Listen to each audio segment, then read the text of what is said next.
محەممەد عەلی سەلمان، نووسەر و دەرهێنەر. محەممەد عەلی سەلمان لە 20 ئایاری ساڵی 1998 لە چۆمان لەدایک بووە و ئێستا لە سۆران نیشتەجێیە. سەرەتا وەک وەرگێڕ دەرکەوتووە، مرۆڤدۆست و پەروەردەکارێکی ڕۆشنبیری کوردە، سەر بە عەشیرەتی باڵەکایەتیە.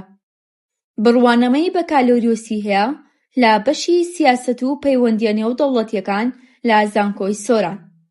پێش قۆناغی زانکۆ وەک وەرگێڕ و مامۆستای زمانی ئینگلیزی کاری کردووە. وەرگێڕی چەندان فیلم و کتێب و نامێلکەیە. دوای قۆناغی زانکۆش لە خزمەتی ڕێکخراوە نێودەوڵەتیەکان کاری کردووە، وەک یونیسێف و پاو، بۆ کاری مرۆیی و هۆشیاریکردنەوەی منداڵان و لاوان لە چەند ڕەهەندێک لە دەڤەری سۆران.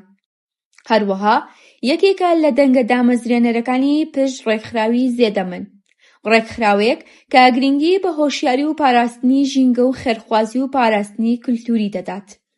وەک نووسەر و دەرهێنەریش، محەممەد بە پاڵنەری خۆشەویستی بۆ چیرۆکگێڕان لە ناسنامە و شوناسی کورد، یەکەم دەرهێنەرایەتی خۆی بە فیلمی ڕەئیسپیری نەخشە باوەڕپێنەکراو ئەنجامدا، کە فیلمێکی مێژوویە و بە دوواداچوون بۆ بناغی ئەو دەریاوانە قارەمانی عوسمانی دەکات بە ناوی ڕەئیسپیری، کە سەر بە عەشیرەتێکی گەورەی کوردە.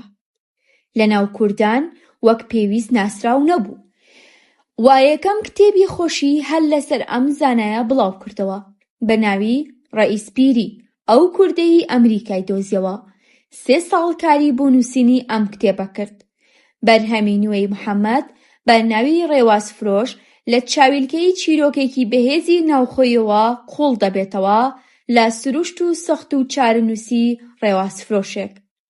وەک وەرزشوانیش پێشتر ڕاهێنەری کۆنفۆ بووە.